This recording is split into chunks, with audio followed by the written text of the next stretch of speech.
अभी हम बैठे हुए हैं बिहार के मुजफ्फरपुर ज़िला के सरैया प्रखंड के बसैठा पंचायत के गोविंदपुर गांव में। बड़ी तमन्ना हुआ कि मैं देखूं, एक जादूगर कुशवाहा जी हैं जिन्होंने बड़ी मेहनत से, और कहां से इन्हें प्रेरणा मिला। मुझे तो लगता है कि ये अन्नदाता के साथ साथ पर्यावरण दाता या पर्यावरणविद और साथ साथ भारतीय सभ्यता संस्कृति के द्योतक के रूप में अगर हम इन्हें जाने तो इसमें कोई अतिशयोक्ति नहीं होगी। कुशवाहा साहब, मैं ये जानना चाहूँगा कि आपके दिलो दिमाग में इतना हरा भरा हरियाली पूर्ण ये गार्डन आपने जो लगाया, सुनते हैं कि इसमें औषधीय पौधा भी आप लगाते हैं। ये प्रेरणा कहाँ से आपको मिला? क्योंकि आपका काम जो है, अभी जो एक कहावत है कि Indian agriculture is lottery with monsoon, Indian agriculture is lottery with monsoon. किसान मानसून की वजह से तबाह होकर खेती करना छोड़ रहे हैं, लेकिन आप अपने अथक परिश्रम से, कहाँ से आपको इतना प्रेरणा मिला कि इतना विस्तार से थोड़ा हम लोग को बताइए कि हमारे पास इच्छा जगह है कि मैं आपसे इन विषयों के बारे में कुछ जानकारी ले सकूं। ऐसे औषधीय प्लांट का हमको डॉक्टर श्याम बिहारी तिवारी जी गुरु जी हम लोगों के थे बीटा के। अच्छा। उन्हीं से हमको प्रेरणा मिला। अब हमको बहुत लड़का की तरह मानते थे। औषधीय पौधा के जंगल में भ्रमण करा करके हमको पौधा का पहचान कराते थे। उन्हीं का देन है कि आज 420 तरह का औषधीय पौधा का हम गार्डन लगाए। 420 तरह का? 420 तरह का, माने वेराइटी 420 हुआ। हाँ। अच्छा। जो कुशवाहा हर्बल गार्डन के नाम से जाना जाता है। कुशवाहा हर्बल गार्डन, ठीक। और कुछ अपना ग्रामीण चिकित्सा के तौर पर हम कूट पीस करके लोगों को इलाज भी थोड़ा मोड़ा करते हैं औषधीय से ही। और उसके बाद औषधीय का हमारा इतना होगा कि इस साल आयुष मंत्रालय भारत सरकार जो है जी। और मोदी जी के आशीर्वाद से हमको 15 अगस्त को झंडा तोलन में यहाँ दिल्ली बुलाया गया बाइजत मैंने एरोप्लेन से। हम लोगों को 5 दिन वहाँ रहने का व्यवस्था हुआ। ये सब औषधीय प्लांट का ही देन है कि आज और बाहर से हमेशा स्कूल के लड़का लड़की लोग आते रहते हैं घूमने। प्लस कहीं भी ट्रेनिंग अगर होता है तो उनको औषधीय पहचान के लिए हमारे यहाँ लोग लाते हैं बस से और आते जाते हैं। और मोटा अनाज का भी हम खेती करते हैं, जैसे कोदो हो गया, सावा हो गया, चीना हो गया, कौनी हो गया। मिलेट का हम पूरा खेती करते हैं। सबका चावल भी हमारे यहाँ उपलब्ध है। और जड़ी बूटी 420 तरह का हमारे यहाँ उपलब्ध है। जो भी किसान को अगर चाहे वो हमारे यहाँ से ले करके लगा सकते हैं और अपना जो है सो वो लोग भी खेती कर सकते हैं। मतलब आप उस अन्न के उपजाते हैं जो अन्न अपने समाज से दुर्लभ हो चुका है, उससे पुनः आप उसको जागृत करते हुए उसको उपजा करके उसको बढ़ाने का प्रयास करते हैं। मेरा प्रयास है कि पुराना अन्न जो भी है उसको हम आबाद रखें और इसको किसान को, बहुत किसान को हम देते हैं, वो लोग भी खेती करते हैं और उनका कोई मार्केट अगर नहीं है तो उसको हम परचेजिंग कर भी लेते हैं। एक बात समझ में आ रहा है ना कि बचपन में जब हम लोग छोटे थे ना तो गेंहड़ी के साग बड़ी मीठा होता था। वो गेंहड़ी जमीन में चतर के उपजता था। क्या उसका बीज आप बचाए हैं? हम लोग बीज हम लोग खेती करते हैं गेंहड़ी साग का। अभी तो सीजन बड़ा पौधा नहीं ना लत्तर होता है। लत्तर के, हाँ, जितना काटिए उतने मैंने वो बढ़ता है। तो आज 2-4 पेड़ हम दे सकते हैं अपने नहीं, अभी तो बरसात के कारण वो खत्म हो गया। साहब बीज भी नहीं है, 2-4 भी नहीं मिलेगा। मार्च में अति कीजिएगा तो हम उसका बीज आपको। वाह वाह। चलिए, तो ये जिज्ञासा आप किनका नाम बोले गुरु जी का? डॉक्टर श्याम बिहारी तिवारी। डॉक्टर श्याम बिहारी तिवारी। तो आप एक मोटा अनाज का भी उत्पादन करते हैं, जिस मोटा अनाज के लिए अभी बड़े बड़े डॉक्टर आज आदमी को ये अनाज खाने से, अभी को जो केमिकल दिया हुआ अनाज खाने से कोई भी व्यक्ति, शायद ही कोई व्यक्ति है जिसको बीमारी न हो। और बड़े बड़े डॉक्टर लोग सलाह देते हैं कि मोटा अनाज का इस्तेमाल करिए, मोटा अनाज का इस्तेमाल कीजिए।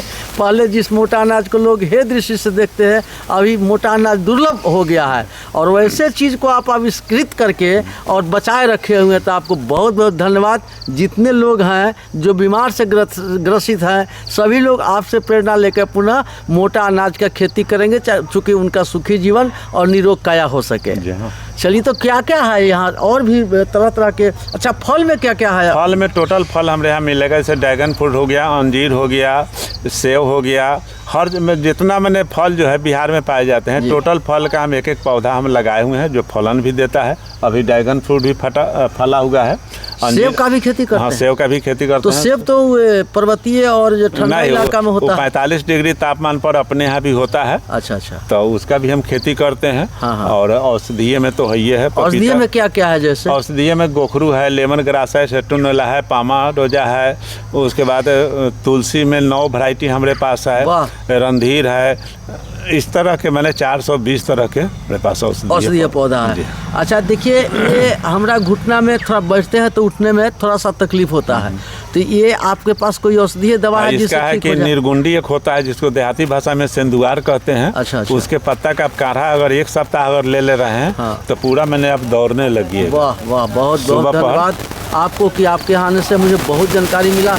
अच्छा, फल भी बता दिए, कुछ औषधीय पौधा जो बताए हैं, जिसे फलगुंडी, निर्गुंडी, हाँ, उससे हमारा दर्द ठीक हो जाएगा, टेहुना का। हाँ। लेकिन और कुछ औषधीय पौधा का नाम बताइए जिससे कौन सा बीमारी ठीक हो सकता है? जैसे गोखरू है, वो किडनी पूरा और डैमेज हो गया है। हाँ। तो गोखरू का डस्ट खाया जाता है, और कोदो एक अन्न है उसका डस्ट खाया जाता है। कैसा हो, किडनी अगर गड़बड़ है, ये दोनों का डस्ट अगर खा रहे हैं तो उसको 10 से 15 साल आपको जीवित रख देगा, पूरा मैंने डैमेज के होने के बाद भी। उसके बाद जैसे तुलसी है, अजमोदा हमारे पास है, जो बच्चा का या सियाना का पेट दर्द कर रहा है, उसमें 2 पत्ता है, काली अति होता है मौरी, उसको अगर खा लेने से पूरा पेट के दर्द जो है सो ठीक कर देता है। मेंथा है, उसका पेट कैसा हो गड़बड़ है, 1 जग पानी में 1 बूंद उसको डाल करके शरबत बना करके पी लीजिए, तो पूरा ठीक कर देता है। गैस हटाने का कोई दवा आपके? गैस हटाने का अजमोदा है, अजमोदा है, जो उसको अगर पकौड़ा या चटनी में अगर खा रहे हैं तो पूरा गैस को आपको क्लियर कर देता है। तो आज हम लेकर जाएंगे। अच्छा, और चीनी के बीमारी के लिए गुरमार है, गुरमार का अगर हमेशा भी पकड़ लिया, हमको दिखा रहे हैं। तो गुरमार का अगर प्रयोग अगर सुबह शाम 1-1 पत्ता अगर खा रहे हैं, 2 से 3 महीना के खाने के बाद अगर चेक अगर डॉक्टर से आप करा रहे हैं, तो डॉक्टर बताया कि आपको चीनी की बीमारी नहीं है। यहाँ से एक बार पत्ता ले जाएंगे तो 1 महीना खा सकते हैं? हाँ, आराम से। सूख जाएगा तो नहीं, सूखने से कोई दिक्कत नहीं है, वो सूखा भी खा सकते हैं। चलिए, आपसे जादूगर जी, कुशवाहा जादूगर बाबू, आपको ये प्लांट देख के लगा कि कोई बड़ा बड़ा कंपनी के लोग ऐसे प्लांट लगाते हैं, तो जब बड़ा कंपनी के लोग लगाते हैं तो उसके डायरेक्टर या एमडी उस प्लांट पर खुद को काम नहीं करते हैं।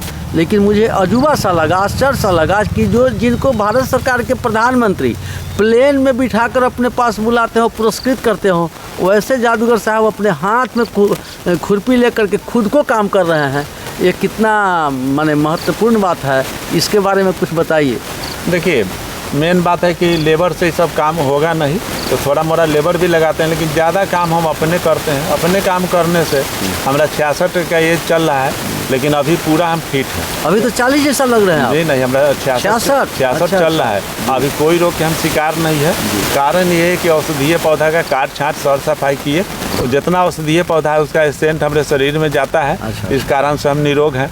कोई भी आदमी अगर 10 तरह का औषधीय पौधा, 10 तरह के फूल अगर लगा ले और उसका सेवा अगर प्रतिदिन करे, तो हम गारंटी लेते हैं उसको जीवन में कोई रोग उसको नहीं होगा। अगर हम लोग चाहेंगे जो मेरे यहाँ चल के थोड़ा ट्रेनिंग दे दीजिए, सिखा दीजिए, हाँ, कि तो हम लोग दे देंगे। कुछ नहीं, कोई उसका शुल्क नहीं है। अगर 10-20 आदमी अब एकत्र हो, तो ये तो लगता है कि आप बहुत बड़े समाज सेवी भी हैं।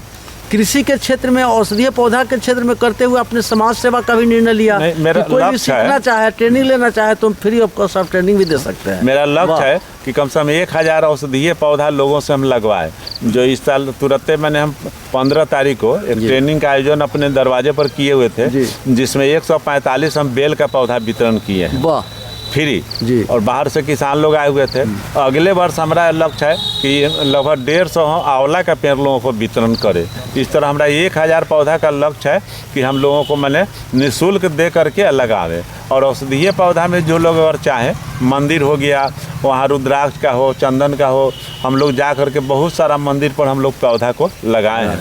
वाह। अगर आज भी कोई अगर कहे कि हमको मंदिर पर पौधा लगाना है रुद्राक्ष का, चंदन का, तो हम निःशुल्क अपना खर्चा से जा करके वहाँ लगाते ठीक है, हैं। बहुत बहुत धन्यवाद इसके लिए।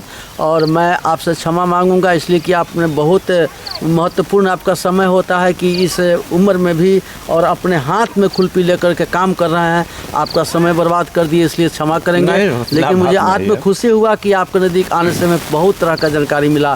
फिर बार बार मैं आपसे मिलते रहूँगा। ठीक है। मेरा नाम हुआ राम बाबू शाह, पैक्स अध्यक्ष बहिलवाड़ा रूपनाथ उत्तरी और जिला अध्यक्ष राष्ट्रीय जनता दल व्यवसायिक प्रकोष्ठ मुजफ्फरपुर।